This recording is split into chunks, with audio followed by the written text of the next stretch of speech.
নমস্কাৰ বন্ধু-বান্ধৱীসকল, Deepika kitchen and ব্লগছৰ অন্য এটি ভিডিঅ'লৈকে আপোনালোক সকলোকে পুনৰবাৰ আদৰণি জনাইছোঁ। আশা ৰাখিছোঁ আপোনালোক সকলো ভালে কুশলে আছে। মোৰো বৰ্তমান ভালেই বাৰু।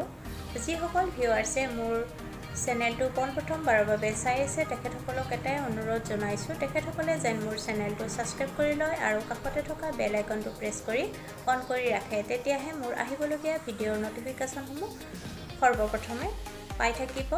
আৰু যিসকলে মোক আগতেই ছাবস্ক্ৰাইব কৰি ৰাখিছে তেখেতসকলক মোৰ ফালৰ পৰা বহুত ধন্যবাদ জ্ঞাপন কৰি আজি আপোনালোকৰ বাবে লৈ আহিছোঁ নিৰামিষ দিনত বনাই খাব পৰা পনীৰৰ এটি বৰ সুন্দৰ ৰেচিপি। আশা কৰোঁ আপোনালোকে ৰেচিপিটো চাই ভাল পাব। পনীৰৰ ৰেচিপিটো বনোৱা হৈছে জাতিলাওৰ পাতেৰে।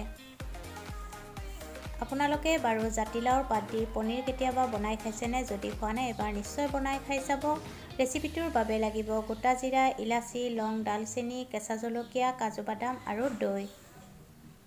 আৰু শুকান মছলাৰ ভিতৰত ল'ব লাগিব জিৰা গুড়ি আধা চামুচ ল'ব লাগিব, কাশ্মীৰী ৰেড চিলি পাউডাৰ আধা চামুচ ল'ব লাগিব, ধনিয়া গুড়ি আধা চামুচ ল'ব লাগিব আৰু গৰম মছলা গুড়ি আধা চামুচ ল'ব লাগিব।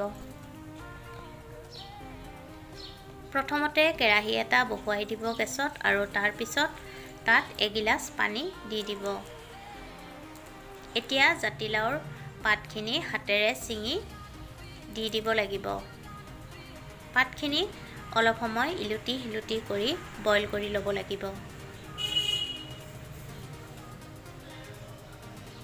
আপোনালোকে যদি জাতিলাওৰ পাতেৰে পনীৰ কেতিয়াও বনাই খোৱা নাই এবাৰ বনাই খাই চাব পাৰে। বিশেষকৈ ব্ৰত ৰাখিলে আমাৰ সদায় এটাই চিন্তা থাকে, আজি কি বনাওঁ, কেনেকৈ বনাওঁ। গতিকে যদি ঘৰত পনীৰ থাকে তেতিয়াহ'লে এই ৰেচিপিটো নিশ্চয় ট্ৰাই কৰি চাব। পাতখিনি বইল হোৱাৰ পিছত ঠাণ্ডা পানীত দি দিব লাগিব।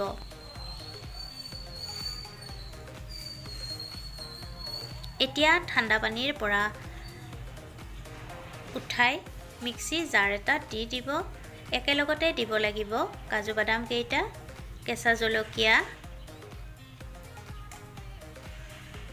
আৰু দৈখিনি দি দিব।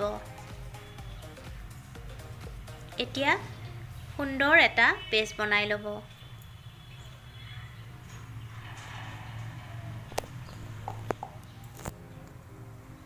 পেন এখন গৰম হ'বলৈ দি তাত সৰিয়হৰ তেল দি দিব আৰু তেলখিনি ভালকৈ গৰম হ'বলৈ দিব। তেলখিনি ভালকৈ গৰম হ'লে তাত গোটা জিৰা, ইলাচি, লং আৰু ডালচেনিখিনি দি দিব আৰু 1 মিনিটমান সময় ভাজি ল'ব। এতিয়া তাত বনাই লোৱা জাতিলাও আৰু কাজুৰ পেষ্টখিনি দি দিব লাগিব আৰু তাৰপিছত গেছৰ জুই কমত ৰাখি জাতিলাও পাতৰ কেঁচা গন্ধ গুচি যোৱালৈকে ভাজি ল'ব লাগিব।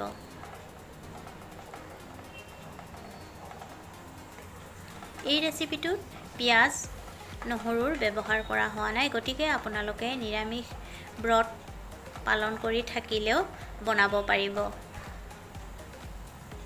এতিয়া জিৰা গুড়ি আধা চামুচ, ধনিয়া গুড়ি আধা চামুচ, কাশ্মীৰী ৰেড চিলি পাউডাৰ আধা চামুচ আৰু গৰম মছলাখিনি দি দিব আৰু তাৰপিছত 1 মিনিটমান সময় লৰাই ভাজি ল'ব। এতিয়া তাত মিক্সি জাৰটো আখলি পেলাই পানী অলপমান দি দিব। পানীখিনি দিয়াৰ পিছত ভালকৈ মিহলাই ল'ব। এতিয়া সোৱাদ অনুসৰি নিমখ আৰু হালধি গুড়ি দি দিব। তাৰপিছত পুনৰ ভালকৈ মিহলাই ল'ব। গেছৰ জুই কমত ৰাখিব। যেতিয়া উতল আহিব তেতিয়া পনীৰখিনি দি দিব লাগিব। পনীৰখিনি দিয়াৰ পিছত 5 মিনিটমান উতলাব লাগিব।